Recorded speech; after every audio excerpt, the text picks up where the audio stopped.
This is the MDRT podcast. No one knows how long this crisis will last. Rather than feel despondent, advisors are using this as an opportunity to improve themselves and refine their strategies with clients. During a Zoom call on April 28th, Miliana, Jakarta, Indonesia. Lee Ong, Quezon City, Philippines. Anant Jain from Ranchi, India. discussed how they are establishing the groundwork for the long haul. I'm very bad at book reading, trust me guys. So what I've started up doing is to make it a habit to daily read a chapter from, so someone remembers this gentleman from Indonesia? Malaysia. Okay. So Mr. Rizal Naidu, a very good friend, a motivator. So he has a book called Power Closing and it's an amazing book. So what I do these days for myself is I a chapter from his book and I make a video. And I've started sharing that with my group of people, like in my team as in fellow advisors in our study groups. And that has kept me motivating to read the book for the last 12 days so far. So I've started reading books as one thing to upgrade myself. Every chapter has a specific situation where you can pitch into the client on closure. So I'm trying to sharpen the saw so that I don't forget closing by the time lockdown closes. So this is one thing that self-training is important. I listen to a lot of motivational videos from the speakers. Some of the free times that I have, I am on Zoom trainings and I'm doing a couple of courses from Google. So Google is offering so many certified online courses. Some of them are certified, some of them are just for your own learning. So I'm doing that. And I believe everyone should learn because I personally believe that if you are not coming out of this lockdown on an improvised version, on your own version 2.0, trust me, you are not lacking time, you are lacking discipline. So I'm trying to work on this particular line. So motivation levels and trainings go along. I am in continuous talking with the clients and it is not for business at all. It is only to make sure they are good at wherever they are. If they are finding any kind of difficulties, I'm trying to help them. Most of them in my part of the world, they have this philanthropist mindset. So they always want to do something for others. And the downtrodden society, they want to help up. So I'm trying to help them so that they can reach to the right people for their donations. So that is giving me a good connect and a bonding. And in a few places I went out into, like with my client, I went out and went to this particular place where we distributed a lot of rice bags and pulses and oil. For that matter, we've done it at my daughter's school at Loreto Convent. So one thing that we are in touch with the clients and the idea is not pitching. One thing when the client asks, so how is it going with your business and all? I do mention that, yes, I am making a composite financial portfolio. Most of the clients that they don't have portfolios here. So I'm trying to help them making their portfolio and a future cash flow situation, because when everything is good, everything is going, the clients don't realize, okay, where the money is coming from and where it is going. Because 90% of my clients are into business. So, okay, the money is flowing in and it is going for savings or wherever it is going. You must empathize the situation. Like if you are facing a problem, I'm sure they are also facing, and we should actually judge ourselves, making our own portfolio to understand where is this future. Our own savings, our own monthly expenditures will go. Because the first thing that gets curtails from a budget is, okay, right now I just need to take care of my family as there is low income. So I'll put aside all the monthly commitments I have. So making these complete portfolio and restructuring it a little from the liquid arrangement to long-term savings. So taking in money from the liquid and putting the money into the commitments that you already have. So I'm trying to help my clients for the cash flows by making their portfolios. So these are a couple of things that I'm doing and I'm happy about it. Well, we started the study group, which is very common with MDRT, but this is the first time that I joined the study group. So we created one. We have Chong Hwan of Singapore and Hitesh Soni of India. We have Adrian of Hong Kong, Isabel of the Philippines, Alex Liu of Brunei. So we had our first study group April this month, and we'll be having another one next week, which is May. So what we did is we share what we are doing right now. So that's one way of learning also from each other, and not just within our peers here in the Philippines, but people who are in the same situation as we are all over the world, because this is something that we don't know will happen. It's like Thanos just snapped his fingers and we're on lockdown. The whole world is on lockdown, right? So what can we do about it? We have our goals start of January, but what are we going to do with that goal? We have our plans.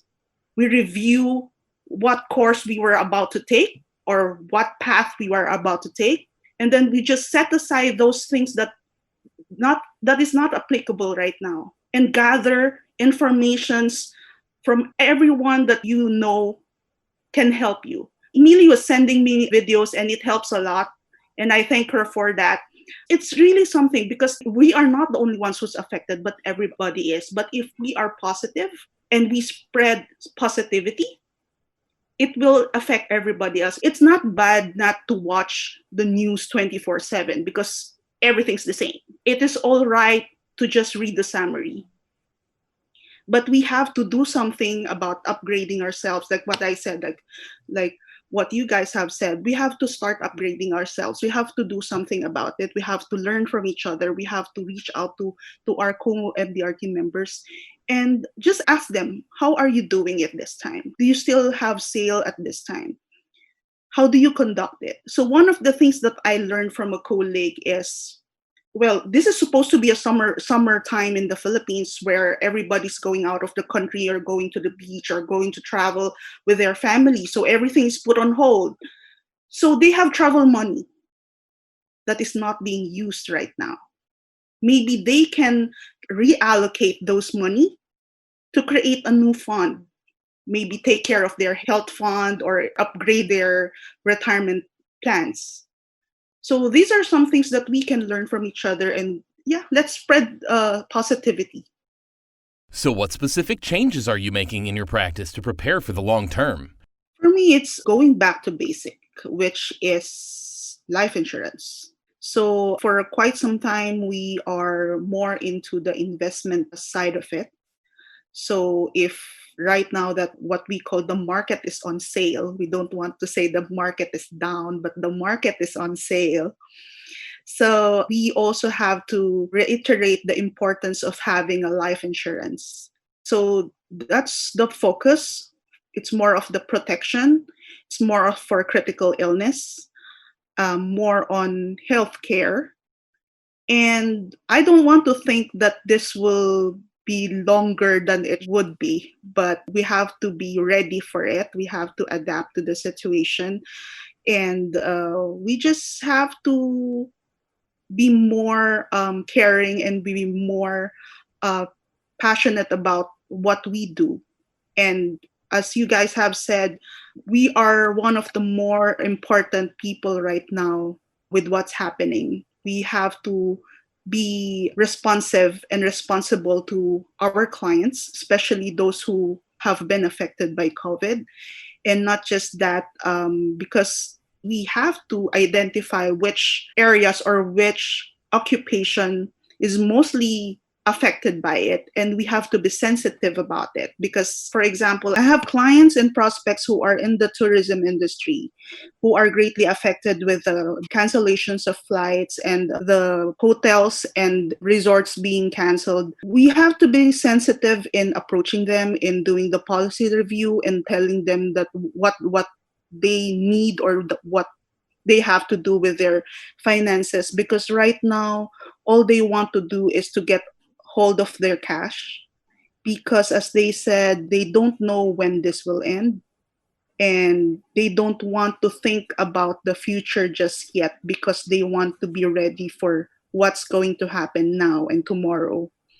So what I've been doing is, for those who flight attendants that I know, or for friends in the industry that I know who are flight attendants, I tell them to invite their friends to be part of our profession, because right now they're not flying, so maybe they can join us. They can help us in our advocacy. Yeah, so that's it for now. So I personally think there are two kinds of businesses one that is active right now, the other that is not active right now.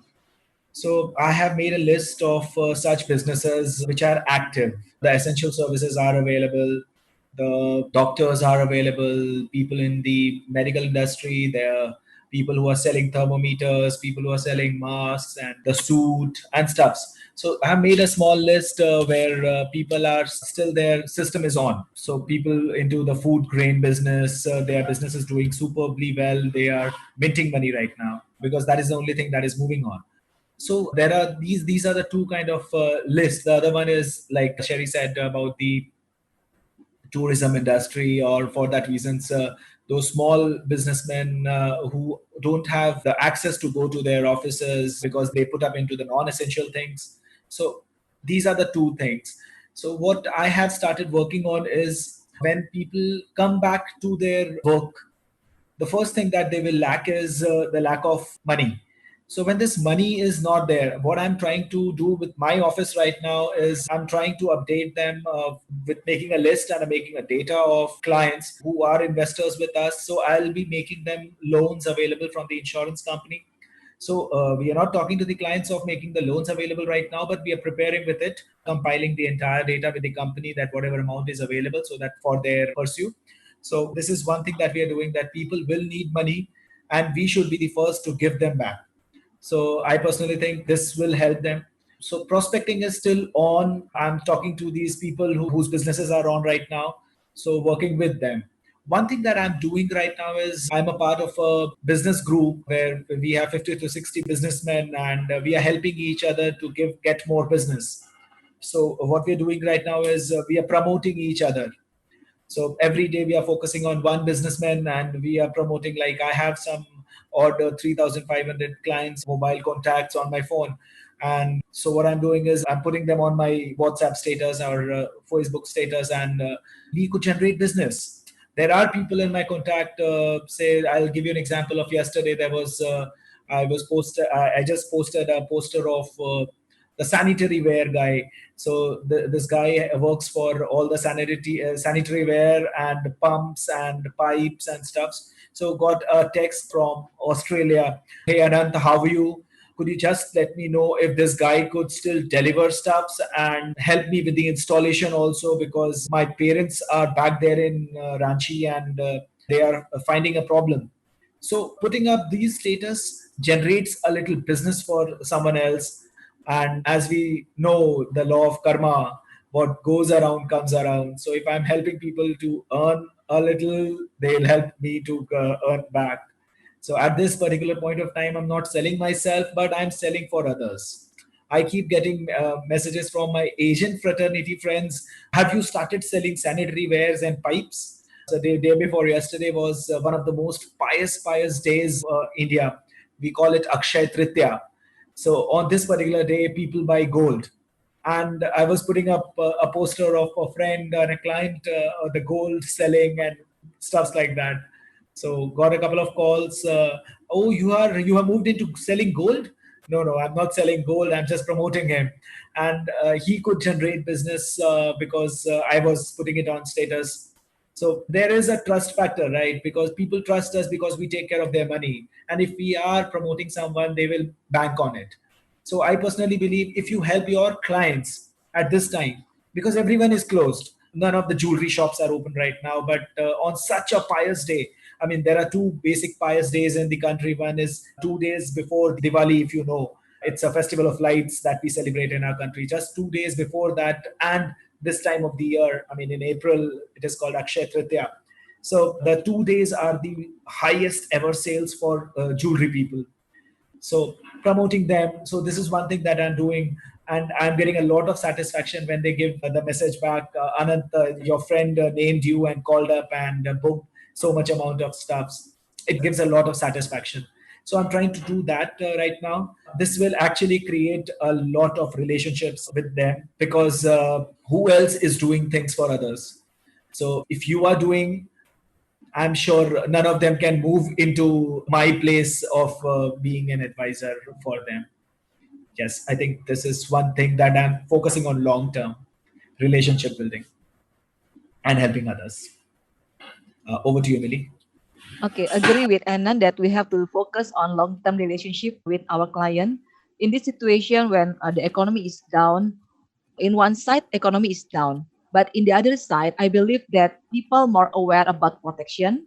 People more aware that life is so fragile. Sometimes, in a sudden, people died due to COVID or hospitalized due to COVID. So I think it is time for them as well to have better protection. So what I do with my client, I try to educate them about the importance of having the protection. I know that they are not having the buying power at this moment, but some of them I can also encourage them. Why don't you do? I mean, let's say you need the coverage this month. How about you do it half of that? So if they cannot afford to buy this protection, why don't you start with half of it or quarter of it? And if you cannot afford to pay yearly, why don't you pay monthly? At least now you are having more protection rather than you just wait until the situation better, then only you get coverage because you never know what will happen in the future. Maybe now you are healthy, you are not having any COVID diagnosed, but this COVID still around and maybe in 1 month or maybe in 2 months later, whenever you need that protection, at least now you already have it.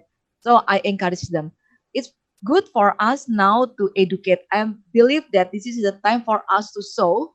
And the harvest time, I believe it will happen maybe in the later time when the economy arises again.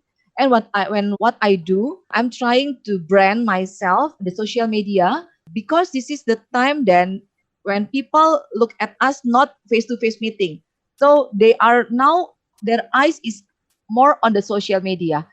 So I try to refresh, I mean, my Facebook, my Instagram, and also my website so that more look good. And I plan to hire people as well to help me to design a nice website for me. And I want to brand that I am the expert. I am having services like this. So whenever later on the needs arise from the customer, they know who they have to look for. This episode is part of MDRT's podcast series about advisors adapting to the global health crisis and down market. If you'd like to subscribe, find us on Spotify and SoundCloud, and we'll see you next time.